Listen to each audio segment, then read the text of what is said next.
back, boxing fans. So I was just watching True School Sports, and basically he's shitting all over Turki Al-Sheikh because what they're talking about is doing the Virgil Ortiz, Jaron Boots Ennis fight in Saudi Arabia on a mega card, right? And of course, you know, Riyadh season, the whole point, the whole premise behind Riyadh season is to build tourism and build a new kind of infrastructure within the Middle East, as opposed to just relying strictly on fossil fuel. They're trying to build it into like Dubai and you know Abu Dhabi. Try to build more so that it becomes more of a tourist destination, high-end tourism, activities that you know people with money want to actually go there. It's like the new Monaco, the new obviously Vegas, right? But he's critical of this because, like many Americans, they think somehow the world revolves around them, right? America historically was the mecca of boxing, not because the world revolves around America, but because after World War II, America financially was doing very well economically, right? Obviously far better than Europe and the rest of the world. So most fights happen there specifically because of that. The whole reason Vegas was made was to build someplace in the desert, kind of like Saudi Arabia and Abu Dhabi and Dubai, right? Literally, when the mob moved into Vegas, it was nothing but a fucking desert.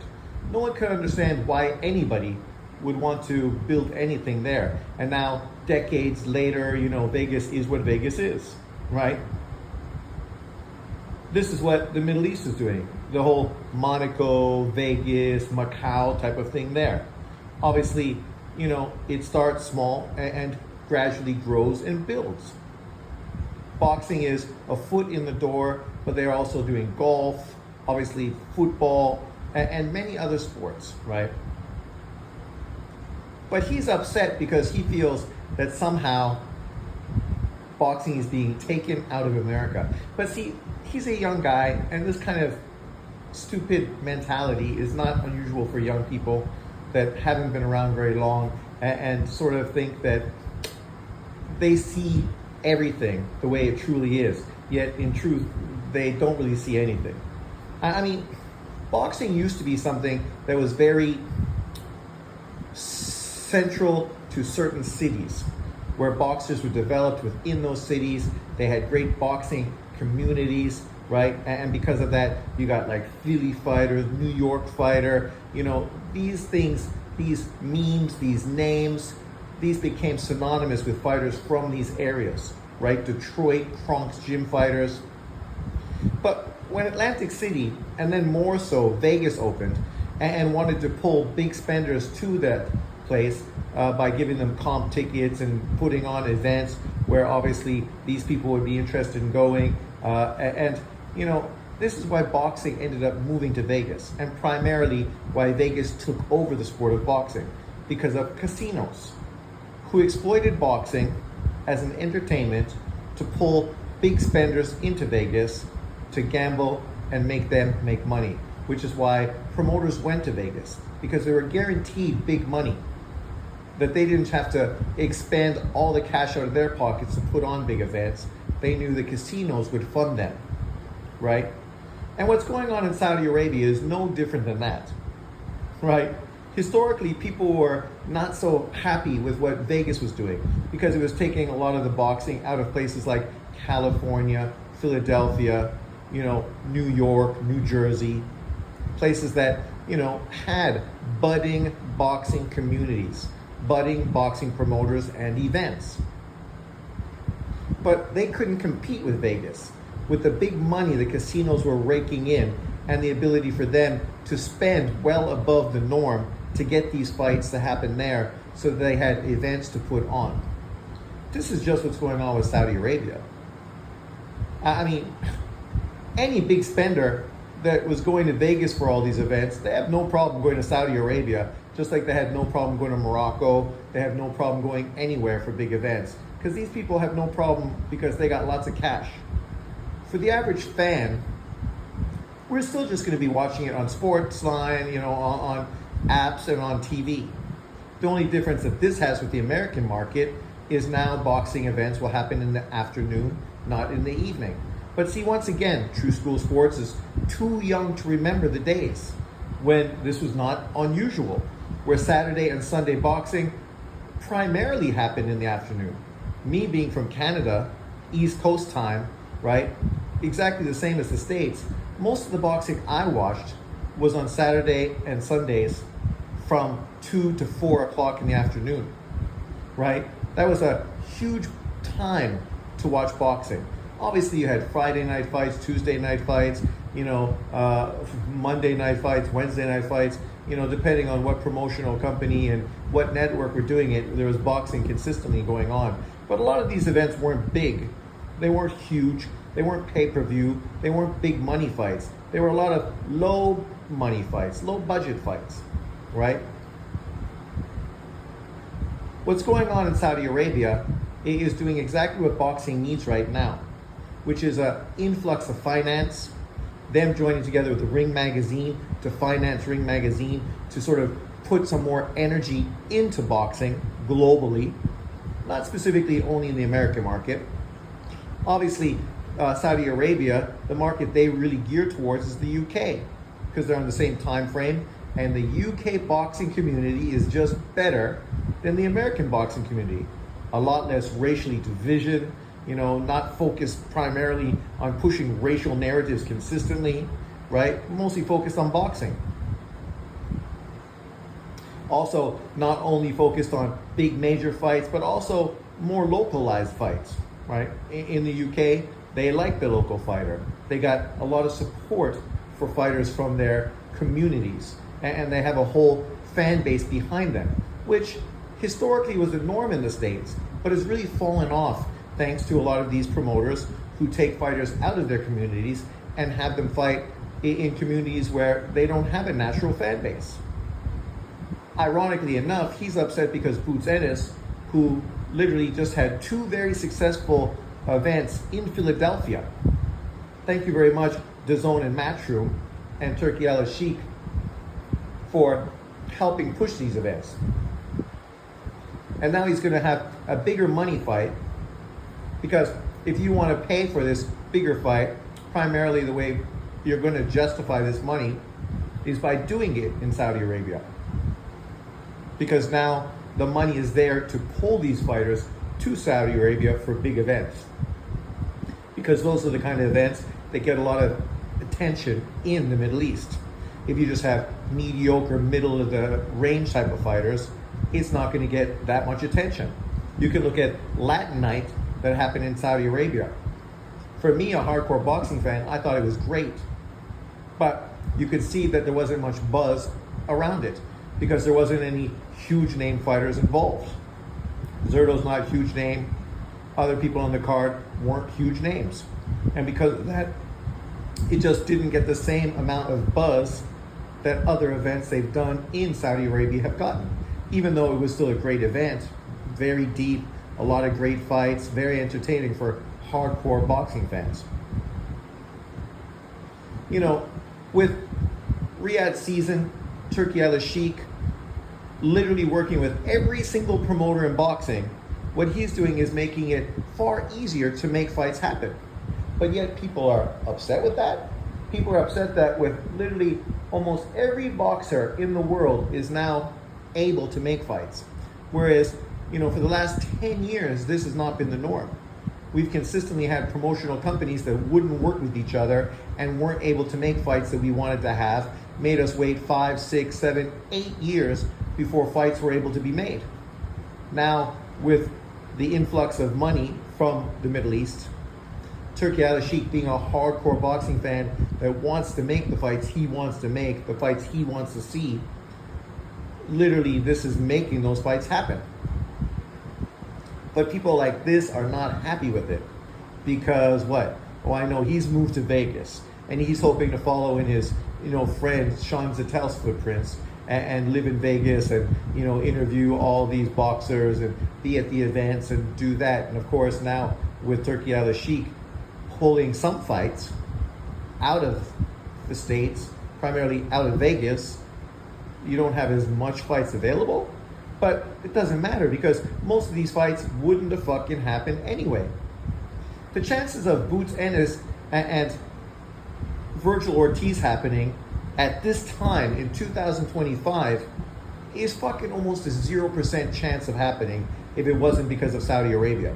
Just like there was almost a 0% chance of fucking Tyson Fury fighting Alexander Usyk, right? And there's been tons of opportunity fights in a similar situation, which they were never going to happen. Bivol versus Beterbiev was never going to happen because neither of their promoters were ever going to fucking put themselves in a position to finance that fight because they knew in the States it would never make money.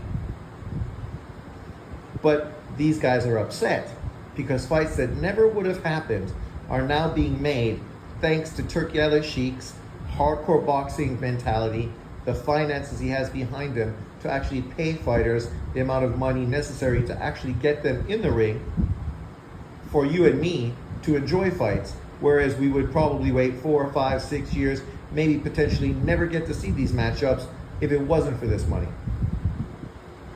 right? But we're supposed to feel in some way upset in somehow. This is supposed to make me feel emotionally some way. Well, I'll tell you how I feel emotionally. Fucking over the moon. I hope Saudi Arabia does more events. I hope Saudi Arabia gets rid of all 4 sanctioning bodies and makes Ring Magazine's belt the only official world title that there is, right?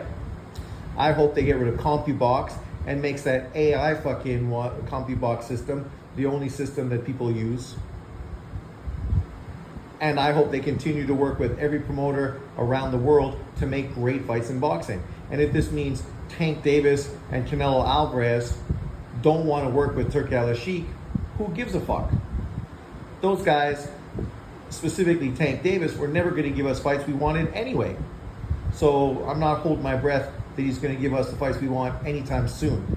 And fucking Canelo, obviously he's done his work. At this point, he's doing what he wants. He doesn't feel that he needs to kowtow to anyone. And that's the right that he's earned. So, more power to him. But at the end of the day, he's the one, and Tank Davis, that's walking away from huge opportunities. Right? And still we may get the Bud Crawford-Canelo Alvarez fight. Still. Why? Because the financial expectation is so big that it's hard for that fight to completely disappear because the opportunities available for Canelo Alvarez outside of that fight aren't as good, are marginal. Our fights is going to be very hard to justify his $35 million of fight guarantee that he gets from the PBC and whoever else he works with. So if Saudi Arabia is able to make him take fights that fans would be more excited for because they're willing to pay him his wage and above his wage to make fights, I'm cool with that. If this means we have less pay-per-view fights, I'm fucking ecstatic about that. I mean, all these promotional companies that try to jam pay-per-views down our throats could learn a lot from what Netflix just did, right? You making 75 to 85 million people from around the world watch an event is far more financially something that you should be aiming for, as opposed to trying to get 1 million people in the US, right? And forsaking the billions of people from around the world. But, who am I to talk? Let's focus on that American market because it's been doing so great over the last 10 fucking years. I mean, it's been ecstatic. Boxing has almost fucking disappeared and died out thanks to the American market. I mean, you just had Oscar De La Hoya coming out blaming the fighters. And this is why HBO refused to work with certain boxers. Because they knew these fighters were going to price themselves out, not take risky, exciting fights, and not give boxing fans the fights they wanted. So HBO did what they had to do. They worked with fighters. They would take great fights and put on great events. Some people tried to make this into some sort of racial narrative, but no, it's not that. It's like, who you can work with And financially, it's going to be something that you can profit off of. And that's what these promotional companies and specifically networks are looking for. And I ain't hating on the boxers because, as I said from day one, I don't want really to see Turki Al-Sheikh have a monopoly in boxing, just like I didn't want to see Al Haymon have a monopoly in boxing. I hope the promotional promoters still stay involved in boxing, but they just work under one umbrella, DAZN, and they work with Turki Al-Sheikh in conjunction with one another to put on great fights, to work together, right? Because ultimately that's what's going to benefit boxing the most. It's good to have an overseeing type of committee to put certain things into place to benefit boxers, networks, promoters, and fans as a whole. We don't want boxers to be the ones getting fucked over like they did historically, but at the same time, we don't want as fans to be the ones getting fucked over consistently, have to pay $85, $95 for shit ass pay-per-views that shouldn't be pay-per-view, i.e. Tank Davis versus fucking Lamont Roach. Never ever has that been a pay-per-view fight. Never ever was that a fight that should be pay-per-view. But True School's upset because Boots Ennis and Virgil Ortiz might happen February 22nd on a huge mega card in fucking Saudi Arabia. So instead of being happy about getting a huge mega card in Saudi Arabia shown on fucking DAZN globally for, $15, $20 on pay-per-view, which is fucking marginal. Like, that goes back to when I was in high school. I think we were paying like $39.99 for pay-per-views 35 years ago. So if you're paying $15 to $20 for a pay-per-view in this day and age, you're doing pretty fucking well. Let's just say that. Because that's way better than paying $85 to $90 from fucking from the PBC. Especially when it's a mega fight. I, for one, am super excited if that fight gets made. And I don't really give a fuck where the fight happens. Doesn't happen in the States? Why do I care? In truth, it's not like it doesn't benefit me if the fight does happen in the States, because it does. I prefer fights happen in the US because time frame wise, it works much better for me in Asia. I don't have to wake up at 2 o'clock in the morning and spend all Saturday night, Sunday morning watching boxing and then throw my system out of place. I'm an older man. I prefer to have a consistent sleeping regimen as opposed to throwing shit out of whack. I ain't out at the bar till 5, 6 o'clock in the morning anymore like I was when I was younger. So I prefer not to stay up all night watching sports similarly. But if these are the kind of great cards and great fights we get, fights we would never have gotten otherwise, and you tell me, do you think in truth that Boots Ennis and Virgil Ortiz would be happening if it wasn't because of Saudi Arabia? Because if you think yes, you're fucking delusional. That fight probably wouldn't happen for another 4, 5, maybe 6 years until both those fighters had earned their promoter shitloads of cash, potentially turned into pay-per-view fighters, and then maybe at that point, if somebody didn't get beat in the build-up, maybe we would have got that fight. But if we can get that in early 2025, so that we could potentially get that in a rematch in 2025 late, or 2026 or 2027, beautiful. But let me know what you think in the comment section below. Are you really disappointed that Saudi Arabia is making great fights that we would never get to see otherwise, probably, except because of the financial leverage they have to make fights happen? Or do you agree with True School Sports? Do you feel it's a crying shame that boxing is being pulled out of the US? I don't understand that one.